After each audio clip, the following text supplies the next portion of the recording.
In the first few weeks of my PAL placement, I was mostly responsible for marking worksheets students had completed during class. I was also responsible for helping students when they had questions during work periods.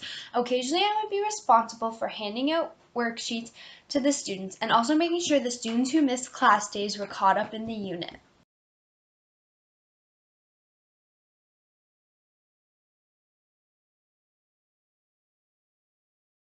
When I first started in my PAL placement, I was rather shy and quiet. However, over time, I began to open up and become more comfortable in my placement. When I first started, I was afraid to speak up and ask the students to stop talking and to pay attention in class. However, by the end of the semester, I felt comfortable enough to ask the students to stop talking or I was going to tell them I was going to have to move them. My conflict resolution skills also evolved throughout the semester. When I first started in my PAL placement, if a kid was like arguing or throwing something at someone, I wasn't very comfortable to like ask them to stop. However, by the end of the semester, I was like, if I saw someone like acting out or doing something wrong, I would like approach them and like talk to them and just be like, hey, like this is your warning. If we have to do this, like if I have to tell you again, like there's gonna be a consequence, you're gonna have to like go to the office or like we're gonna have to go talk to the teacher. Another thing I found I really improved on throughout the semester was my motivation skills. So at the beginning of the year, I was kind of like, okay, guys, like do your work. But like by the end of the year, I was like, all right, guys, like, we got to hand this in on time. And I felt very like encouraging towards the kids. And I felt like I was just it's always nice to be like reminded when you have things due. So I felt like I did a like very good job of like reminding the students to make sure they finish their work on time and like hand everything in that was for marks. Um,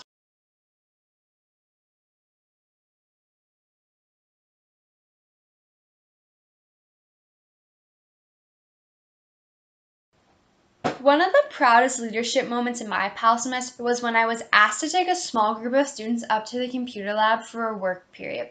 The rest of the class had to write a test that they had missed the day before due to a buyout, so the teacher had to stay back and like watch them write, like make sure no one was cheating or anything. And it was just easier to do that in the classroom than in the computer lab, but we already had the computer lab book. So he asked me if I was okay and like comfortable to take the students up to the computer lab, which of course I was like, I'm ready to take on any challenge, like sure. So for me, this was a really big like moment in my PAL semester because I'd never actually had my placement teacher as a teacher before. So this was like a really like good opportunity for me to like prove that I was gonna be a good pal and that like I was responsible and reliable and that like it wasn't a mistake to let me be a pal. Um,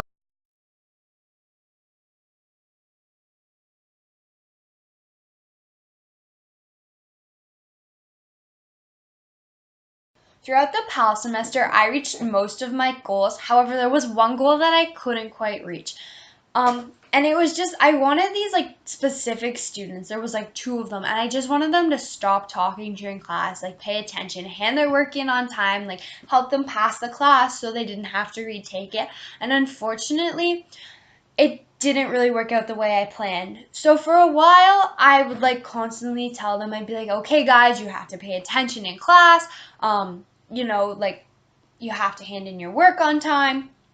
And for a while, it seemed to be working. There was a couple like weeks, I would say probably about a month, where they were doing really good. They would complete their work on time. They'd pay attention in class. They weren't like complaining. They weren't chit chatting too much. And then everything kind of like broke loose again, and the kids were like right back to the beginning. So they were, doodling on each other's pages, arguing, like just they were putting up a fight over literally everything you asked them to do. For me, this was really frustrating because that was like my one goal going in there was to make sure that I could help like every kid succeed to like the best of their ability. Like as a peer tutor, like I just felt like that was like my job along with the teachers, like to help all of like these students achieve like to their full potential. And so like when I like tried to help them and it wasn't working, I kind of got really upset and I was like, I don't know what else I can do. And like I still keep trying, like even to this day, I've been persevering through it, trying to help these kids like a lot, like they're kind of struggling. So I'm like, you can do this, like, like we'll get you like through this course, and unfortunately it's just not working, and it's really frustrating. And unfortunately it didn't happen, and I'm kind of bummed about it, but I mean, I tried my best, so there's not much else I can do. I just hope for the best for these students like in the future, and if I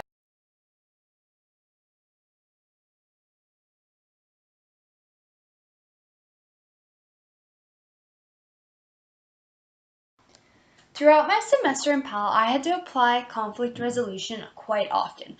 A lot of the kids in my class would like throw things at each other, such as like little eraser bits or like pens while they were in the computer lab. So I would often be the one who saw it. So I would have to be the one who would deliver the punishment, obviously. So I would just like ask the kids first to like stop throwing them, and if they didn't listen, I would then like take it away as long as they didn't need it for something. But often they were throwing things that weren't like necessary for the tasks, so it was okay to like take it away and then give it back at the end of the period. um, Another common thing I found during like that I had to use conflict resolution for was arguments. A lot of kids would like argue over things, and they would get like really upset over them. So I'd just like ask the kids to stop arguing, and I'd separate them. And then like once they kind of like cooled down a little, I would go like address each of them like individually and ask them, okay, so what's your side of the story? Like what's wrong? And then I'd go ask the other one, and then I'd be like, okay, so I would think of like a like mediating, like, kind of like thing that they could do, or like way to solve it, and I would just kind of let both of them know, and like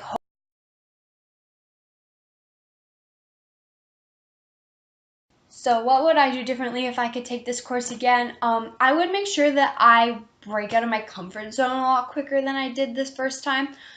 So I was like I said before, really shy and everything, like when I first went in. And I think that it's really key, like to be a good pal, that you're just like out there and you like help the kids, and like even if like it's something that maybe you're not 100% sure about, just like give it your best effort, and like you can always ask for clarification. Like another thing that I would make sure is like I would make sure that I was more prepared for like the units that they were learning in the science class. So they did like the electricity unit and the biology unit and astrology. And for me, I hadn't done electricity since like my own grade 9 science course. Because I didn't like grade 10, I cut like we had physics, but it wasn't the same. So when they were doing the electricity unit, I felt like kind of unprepared compared to like when they did the chemistry unit, because the chemistry unit kind of tied over into my own grade 11 chemistry course. So for me to help them in chemistry, it was really easy. But when it came to electricity, I was like, oh, like I don't really remember this. So I definitely think that like next time around, like if I knew they were going to start electricity, I would just kind of like go over, like if you keep your notes, go over your notes, or like maybe just like talk to the teacher and see if you can like look over the notes, or like sections in a textbook you can read, just kind of like refresh your own memory so you can help the students better. Because I found that like through that unit, I wasn't very much help like answering questions, because I wasn't 100% sure of what they were supposed to be doing, because I didn't remember well enough. And so some personal things that I would continue to develop if I could take PAL again is that my would be my confidence and my conflict resolution.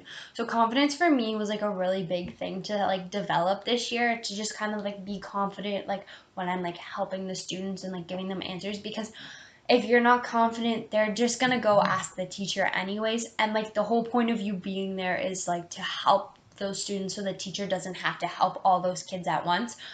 So like confidence is definitely one thing that I would continue to develop. Not to mention it's a really good like asset when you're and conflict resolution is honestly, it's useful anywhere. So it's definitely something I would want to continue to develop, especially because there's so many different types of conflict. And although I've like experienced like a couple different types, there's so many more, and like more elevated conflicts. So it's definitely something I would want to continue to work on, so that if I did ever face like an extreme conflict, I would kind of like feel more comfortable dealing with it.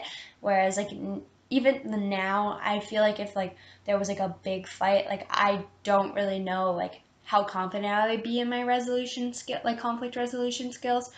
So that's definitely something I would want to continue to like develop if I could take PAL again.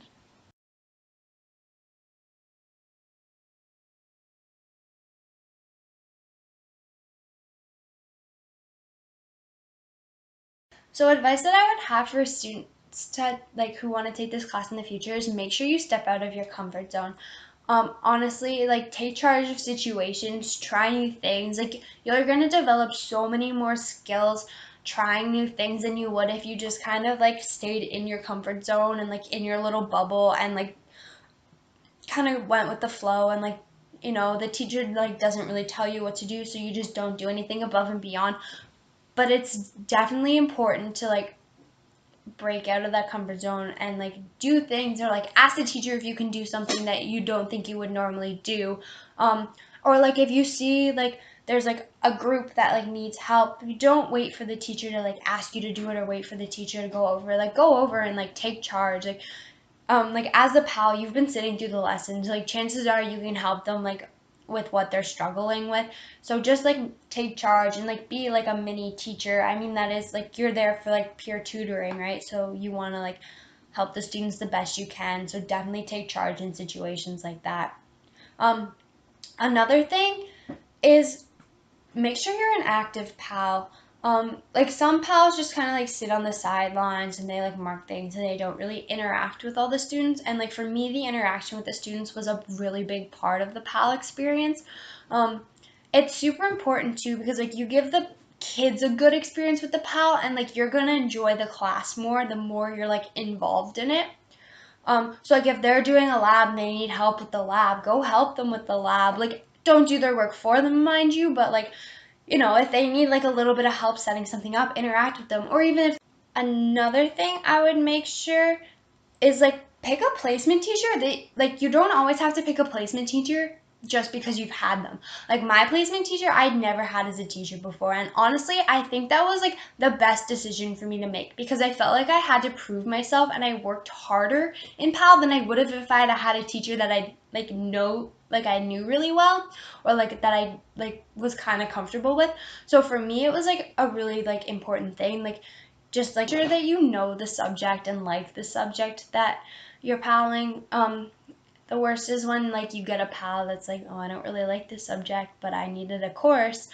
So you want to like enjoy the subject that you're helping out with. It just makes it like a better like overall experience, and it makes everything like more positive and everybody just enjoys it more. So that's definitely another big thing I would make sure to do.